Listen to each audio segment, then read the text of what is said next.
If your only purpose as a criminal enterprise, a dictatorship, an authoritarian regime is to stay in power, you need to prevent any attempt to throw you from being in power. J.J. Rendon is a fervent anti-communist and political fixer. He's worked to influence Latin American politics for decades. So how long have you been trying to overthrow the Venezuelan government? Depends on what you call overthrow, but we were fighting from '98. It's 23 years of that. And do they consider you their enemy? They recognize me as an enemy of whatever they call the state, because there is no difference in Venezuela between party, state, and criminal enterprise today. One of his last jobs was working for one Venezuelan president to overthrow the other Venezuelan president. Operation Gideon, a coup attempt launched from Colombia in May 2020 to overthrow Venezuela's socialist government, took 3 ex-Green Berets, 60 soldiers, and months of planning. 2 failed spectacularly.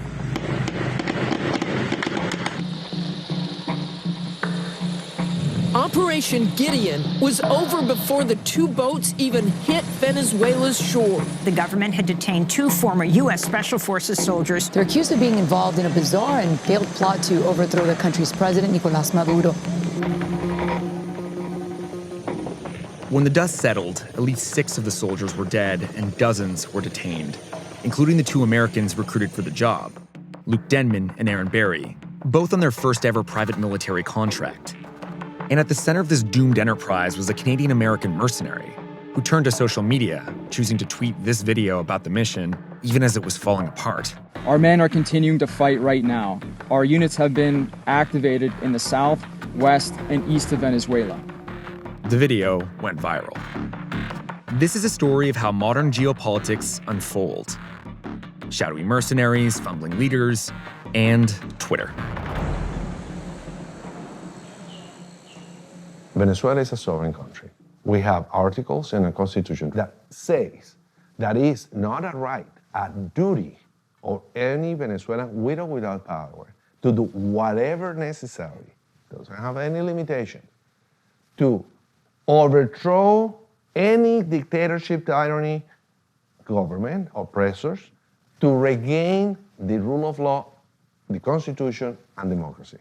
So we have a mandate from the Constitution, not even from the president. To be clear, when you're saying the president, you're referring to Juan Guaido. Sure, the only president that we have. We have a tyrant and a president. Nicolas Maduro is the sitting president of Venezuela. But after years of civil unrest, food shortages, and crushing sanctions, in winter 2019, young charismatic politician Juan Guaido was named president by Venezuela's National Assembly. Gustavo Tarre, representante especial ante la está llegando a la OEA para ser reconocido por todo el sistema. The international community, including the Trump administration, quickly recognized his presidency. Joining us in the gallery is the true and legitimate president of Venezuela, Juan Guaido. Guaido called for mass protests and high-level military defections to overthrow Maduro.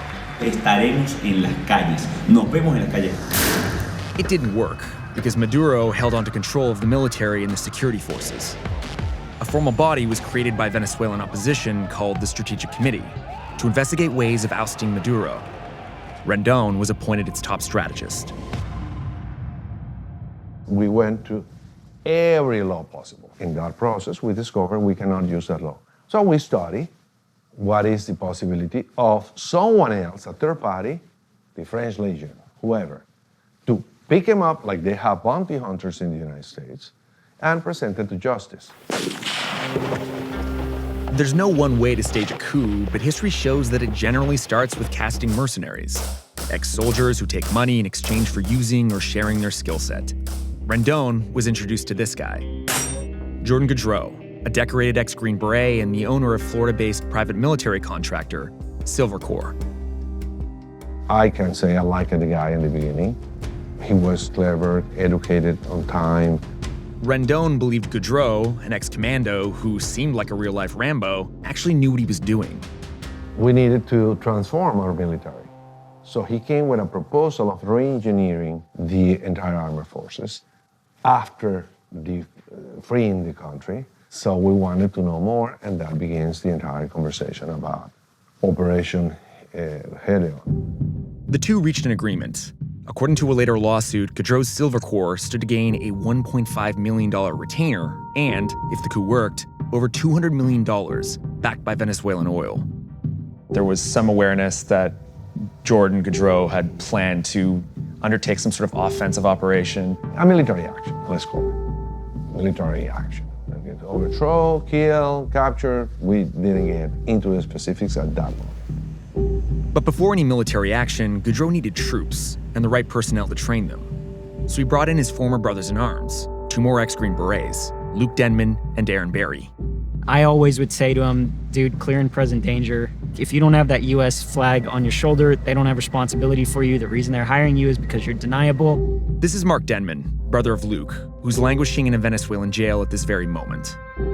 Since he left Special Forces, he's always getting offers from, we'll be on a hunting trip, and guys will talk about how much money they made doing contracting. Mercenary work. Contracting work, sure. So for 7 years, since he left the military, he's never accepted any of these offers. So now he tells me he's in Colombia, and I immediately kind of heavy sigh, what are you doing, man? Then he goes on to start talking about it and how meaningful it is, and it's the most important thing he's done in his life, and he's doing things that really make a difference. So he's texting you in 2020 at this point, right? Yeah, he's texting me from Colombia. And he's saying he's involved in an operation. Did he tell you what it was for? He didn't call it an operation. He says he's down there training Colombians. And I said, my response was, who are you doing this for? He says it's a private contract sanctioned by the U.S. government, hired by the president of, the rightful president, I don't remember the exact phrasing he used, but the rightful president of Venezuela. And so he from what you're gathering, he thinks this is completely backed by the Trump administration. This is a U.S. operation. This is exactly. For the supply of soldiers, they turned to Caribe, a network of Venezuelan soldiers that defected with the ultimate goal of getting rid of Maduro. One of the leaders of Caribe is Captain Javier Nieto Quintero. Commander Nieto is with me, is co-located. Nieto is this guy. He and the Caribe network readily joined Operation Gideon. Hey. How you doing? How you doing? They even got a field commander, Cliver Alcalá, who began training troops for Operation Gideon in La Guajira, Colombia. So, did you ever hear about the plans for Operation Gideon? My staff asked me, Caribe, which is the militaries and policies and around the world, they asked me to go directly see eyes to eyes Cliver Alcalá, and he gave me some information about the operations. Since the goal of Operation Gideon was to overthrow the Venezuelan government, they needed to convince generals inside the country to turn against Maduro. And the generals weren't going to join without assurance that this was a functional and well-resourced operation. Cliver Alcalá got I don't know how many rifles and night vision, stuff like that. That show up the political leaders in Venezuela and the international community that the commitment was already there for the freedom of Venezuela. Primero, mi impresión de conseguirme algo totalmente diferente a lo que uno se imagina que es una operación. Todos los muchachos, la gran mayoría, practicaban con armas de madera. A source with intimate knowledge of the inner workings of Operation Gideon provided these exclusive videos to Vice News. Yo cuando llegué allá yo pensé que iba a haber armas, iba a haber equipos. Y durante los 30 días que estuve, las veces que llegué a preguntar por las armas o por los equipos, por el equipamiento, siempre recibía la respuesta de que estaban en camino, de que venían. Pero lo que sí vivía como algo fuerte, como algo determinante, era la voluntad de los muchachos de querer hacer algo por Venezuela. Egresé como sargento segundo de la Guardia Nacional, componente de la Fuerza Armada. Roberto joined Operation Gideon after he defected from the Venezuelan military in 2019.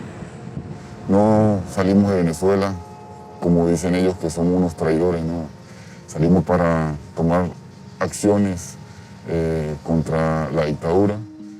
Roberto was one of more than 60 men who trained for Operation Gideon, which primarily took place not in an obscure, remote location, but in the city of Riohacha, and in plain sight.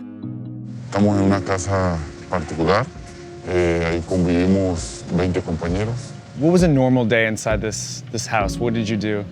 Entrenamos teóricamente las tácticas militares y las capacidades de cada individuo de tropa. The men moved between 3 houses, trained with wooden guns, and there was apparently only enough food to eat once a day. And what did all the neighbors think when they kept seeing like 20 soldier-looking dudes going in and out of these smaller houses? No teníamos equipo, no teníamos prendas militares. Eliminamos el vocabulario militar para comunicarnos y decíamos que trabajamos en un mercado de la ciudad y así nos levantaron sospecha a la comunidad. Las casas están ubicadas en un punto estratégico accesible para ir caminando hacia la playa. La utilizamos para un entrenamiento básico, pesas, lecciones en el mar como nadar larga distancia para obtener bastantes condiciones, resistencia, como la operación iba a ser por mar, teníamos la iniciativa de hacer algo por nuestro país. Pero las cosas no se dieron como esperábamos.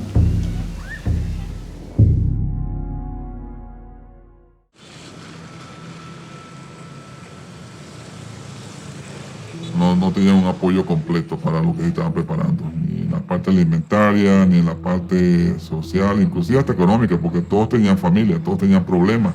De verdad que fue trágico y realmente creo que eso fue otro de los factores que determinó que esa operación tuviese ese final. Tú no puedes tener a alguien preparado para una actividad de esas si tienes la cabeza en otro lado. Roberto says Jordan Goudreau, the supposed leader, was mostly absent during the training. What do you think about that guy? Él impartía conocimientos, tácticas militares por la experiencia, pero no era un líder para nosotros. No interactuábamos con él, que normalmente compartimos todo el tiempo fue con Luke y Aaron. Goudreau believed he had the backing of the U.S. government. But, at least publicly, then or since, the U.S. wasn't backing Operation Gideon. No one was. Even the contract with Rendon had been supposedly canceled months earlier. So, throughout this, Jordan Goudreau is claiming that the U.S. government is backing this operation. Yes. And Juan Guaido, throughout this entire process, doesn't go to the U.S. government and try to vet that piece of information? No, because we didn't know it was true or not. The only thing that was concern for us was the backers. The contract specifically said that if you don't bring the backers, the contract is null and void. So he didn't bring the backers, we didn't pay the money, the contract became null and void. But then more signs of the mission falling apart emerged.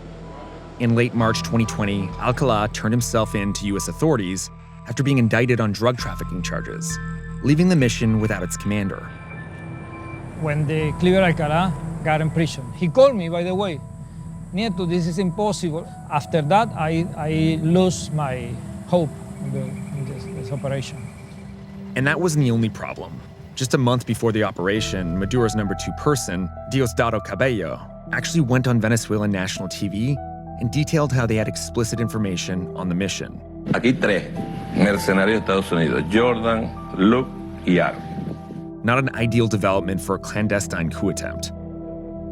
La información que llegó a tener el régimen acerca de la operación vino primero que todo por la detención de uno de los muchachos que fue a Venezuela a visitar a su familia. El nickname era el Búho, era un capitán del ejército y por supuesto al tenerlo detenido, al apresarlo bajo torturas, me imagino, como siempre, le sacaron toda la información y dio la información de algunos nombres, ubicaciones, posiciones. A partir de ese día se comenzó a derrumbar todo. Yo dije, esto se cayó porque lo va a decir todo. Y sin embargo, la operación continuó.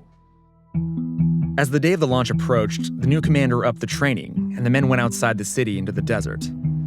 Esos 40 días en el desierto lo llamamos nosotros como algo bíblico. Duramos bajo la clandestinidad, el sol muy fuerte, la sequía. No podía fracasar la misión, no podíamos desistir del lugar porque ya habíamos recorrido bastante trayecto para llegar hasta allá, hasta que se llegó el día.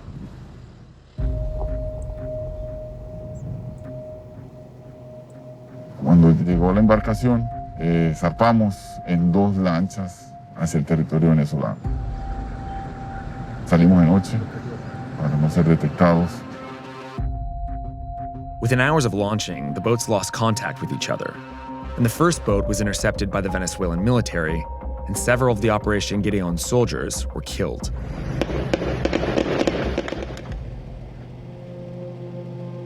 Then the second boat learned what happened to the first.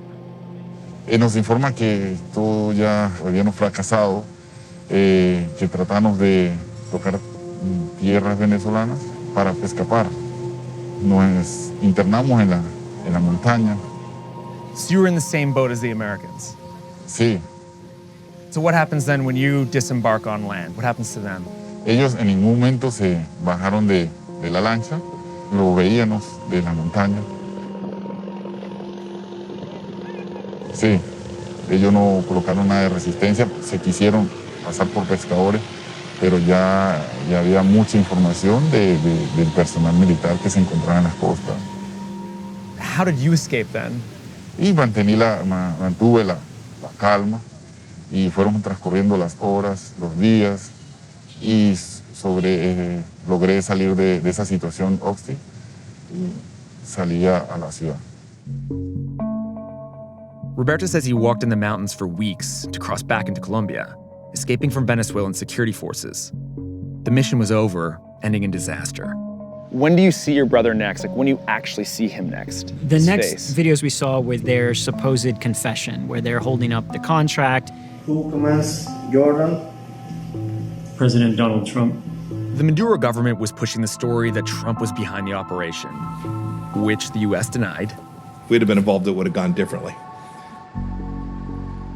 Since leaving public office, Bill Richardson has been working as a hostage negotiator, trying to free imprisoned Americans abroad. He's leading the charge to free Aaron Berry and Luke Denman. I don't think that we're going to be able to get them out right away because the situation is so hostile between the two countries. There are negotiations. Even Richardson has suspicions about whether or not the US was involved or knew of the situation. I don't know what happened. I don't have access to intelligence reports the way I used to, but it seemed suspicious. And the Trump administration did, in foreign policy, have rogue elements, people that were not in the State Department that were doing stuff on their own. And so I wouldn't put it past them, but I can't conclusively say. A mission intended to be a coup was now ending in a legal battle. In October 2020, Goudreau filed a lawsuit in U.S. court against Rendon for breach of contract. In it, he named several people in Trump's orbit. Goudreau alleges he met former bodyguard and Trump insider Keith Schiller, who introduced him into the coup. He also alleges he sat down in Washington, D.C. with a member of Vice President Mike Pence's staff to talk about the operation. Emails to Schiller's lawyer went unanswered, while Vice President Pence's office has denied any connections whatsoever to Goudreau. Through his lawyer, Goudreau refused to appear in this report and declined to comment on a list of questions, except to say he denies any and all coordination with the Maduro regime. As for Guaido, he says not only did he have nothing to do with the operation, it was all Maduro. Here's what we know. Even though overwhelming evidence showed Operation Gideon was infiltrated by the Maduro government, Goudreau still launched it, and then basically disappeared. If you could tell Jordan Goudreau anything right now, what would you tell him? Honor your oaths. You made oaths. These are your brothers. Do what you're meant to do. Step up. Stop looking out for yourself. If there was an invasion of Venezuela, how many people, from your estimation, would join up with you? They're just waiting for something to happen. 90% de las fuerzas militares policiales están esperando un movimiento que inicie, que dé el paso para que tome un golpe militar. Would you do this all again? Would you try to overthrow Maduro in another operation if you had the chance? Por los momentos no le puedo responder esa respuesta. Existe la convicción de seguir luchando por nuestro futuro, precisamente de nuestros hijos y la libertad de nuestro pueblo. Do you ever think you're going to succeed in overthrowing this Venezuelan government? Sometimes I doubt it. Most of the times I wake up thinking that we will eventually succeed.